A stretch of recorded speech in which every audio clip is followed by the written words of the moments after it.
السلام علیکم ورحمۃ اللہ وبرکاتہ۔ آج میں آپ کے سامنے سورہ نور کی آیت نمبر 1، 2 اور 3 1، 2 اور 3 کا ترجمہ لے کر حاضر ہوں۔ سماعت فرمائیے۔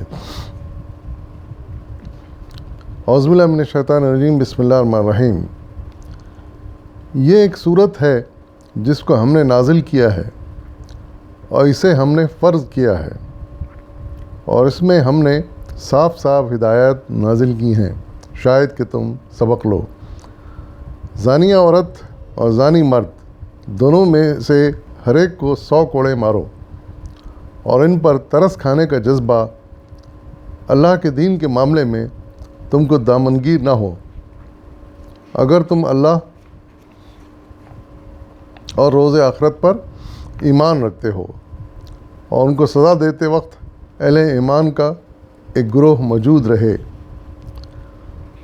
زانی نکاح نہ کرے مگر زانیہ کے ساتھ یا مشرکہ کے ساتھ، اور زانیہ کے ساتھ نکاح نہ کرے مگر زانی یا مشرک۔ یہ حرام کر دیا گیا ہے اہل ایمان پر۔ صدق اللہ العظیم۔ یہ آیات معاشرے کی ایک ایسی برائی کی اصلاح کے لیے اتاری گئی ہیں جو ازل سے لے کر یہ جاری ہے، یہ برائی، اور شاید قیامت تک یہ جاری رہے گی۔ وہ برائی یہ ہے کہ اللہ تعالیٰ نے جنسی معاملات میں صرف ایک رشتے کو حلال قرار دیا ہے، وہ ہے شوہر اور بیوی کا رشتہ، جو کہ باقاعدہ نکاح کے بعد وجود میں آتا ہے، اور اس رشتے کے بعد دونوں ایک دوسرے کے ہر چیز کے ذمہ دار ہوتے ہیں، ایک خاندان وجود میں آتا ہے، دونوں اس اولاد کے ذمہ دار ہوتے ہیں جو ان کے تعلقات کے نتیجے میں وجود میں آتی ہے، اور اسی پر ایک خاندانی نظام کا انحصار ہے۔ اگر یہ پاکیزہ رشتہ نہ ہوتا تو خاندانی نظام وجود میں نہ آتا اور انسانیت ختم ہو جاتی اور ایک جانوروں کا مجموعہ ہو کے رہ جاتا۔ انسان اور جانور میں کوئی فرق باقی نہیں رہتا، لیکن یہ ایک ایسا خوبصورت اور پائیدار اور پاک و صاف رشتہ ہے جس کو خدا نے مقرر کیا ہے۔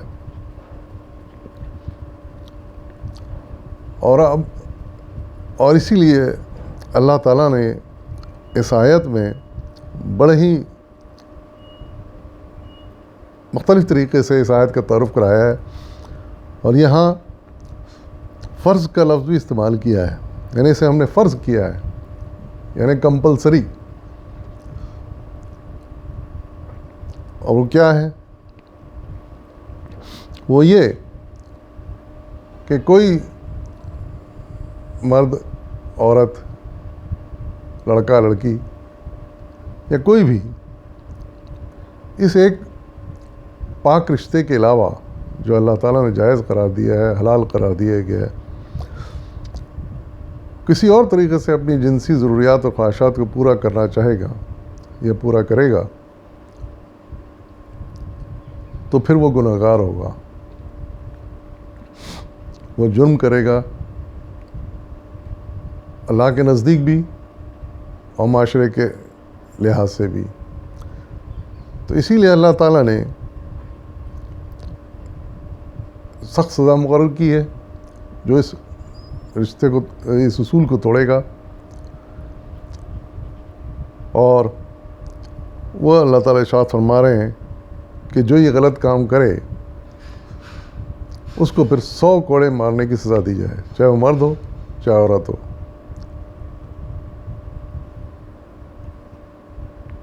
اور یہ سخت سزا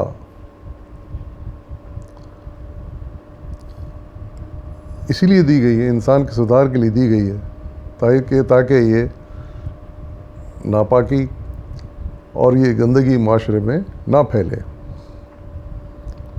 پھر آگے ارشاد فرمایا کہ اس معاملے میں ترس بھی نہیں کھانا چاہیے، یعنی سزا دیتے وقت کوئی رحم نہیں آنا چاہیے،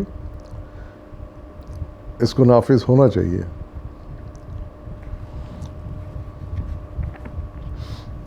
اگر ایمان رکھتے ہیں تو ظاہر ہے ایمان رکھنے والے ہی اللہ تعالیٰ کی اس ہدایت پہ عمل کریں گے۔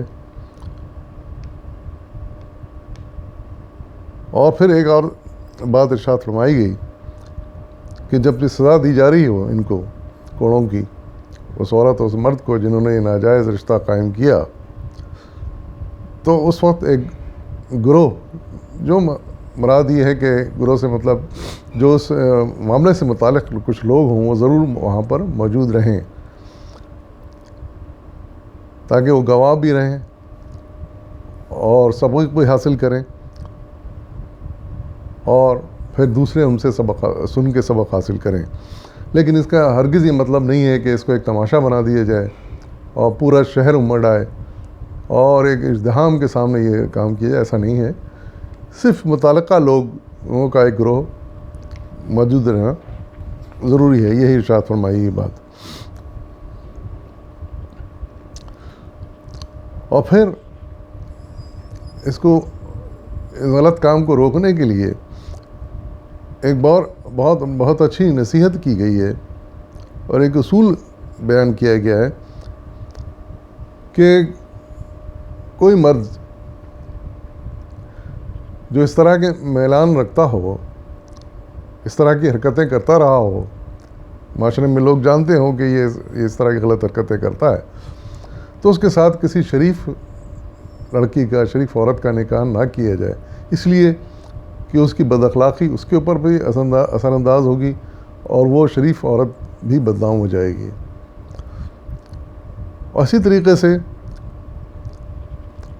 کوئی اگر بدنام زمانہ عورت ہے، اس میں اس طرح کی حرکتیں اس کی مشہور ہیں، تو اس کے ساتھ ایک شریف آدمی کو نکاح نہیں کرنی چاہیے، اس لیے کہ وہ اگر ایک بدنام عورت سے نکاح کرے گا، ہو سکتا ہے وہ بھی بدنام ہو جائے، اس میں بھی وہی بری عادتیں پیدا ہونے لگیں۔ اور اس کے علاوہ ایک بات اور ہدایت دی گئی کہ یہ دونوں چیزوں سے تو اعتراض کیا جائے، یعنی زانی مرد زانی عورت سے نکاح نہ کیا جائے۔ دوسری بات یہ کہ مشرکہ، یعنی اگر وہ مشرک ہے، یعنی کوئی عورت اگر مشرکہ ہے تو اس کے ساتھ ایک مسلم کو، ایمان رکھنے والے کو احتراز کرنا چاہیے نکاح سے۔ اسی طرح کوئی اگر مرد مشرک ہے تو اس عورت کو بھی ایسے آدمی سے احتراز کرنا چاہیے نکاح سے اور شادی سے۔ یہ دونوں احتیاطیں ارشاد فرمائی گئی ہیں، اور یہ صرف اس لیے ارشاد فرمائی گئی ہیں کہ جب شادی ہو جاتی ہے، زندگی ساتھ گزرتی ہے، تو ایک دوسرے کے عادتوں کے، ایک دوسرے کے اثرات پڑتے رہتے ہیں ایک دوسرے پر۔ تو جب یہ پاکیزہ رشتہ شروع ہو رہا ہے تو پھر اس کا انتظام بھی ہونا چاہیے کہ یہ پاکیزہ ہی باقی رہے اور زندگی بھر پاکیزہ رہے، تاکہ اولاد بھی پھر پاکیزہ ہو اور صالح ہو۔ یہ وہ ہدایت ہیں جو اس معاملے میں ارشاد فرمائی گئی ہیں۔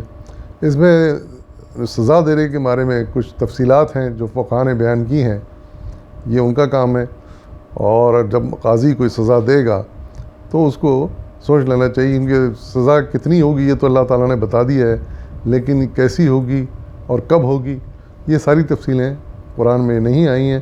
یہ فقہاء کا کام ہے جو شرعی قانون کا علم رکھتے ہیں، تو وہ اس سلسلے میں ایڈوائز کر سکتے ہیں، اور قاضی انہی کے حساب سے پھر کوئی فیصلہ سنا سکتا ہے۔ وآخر دعوانا والحمد للہ رب العالمین۔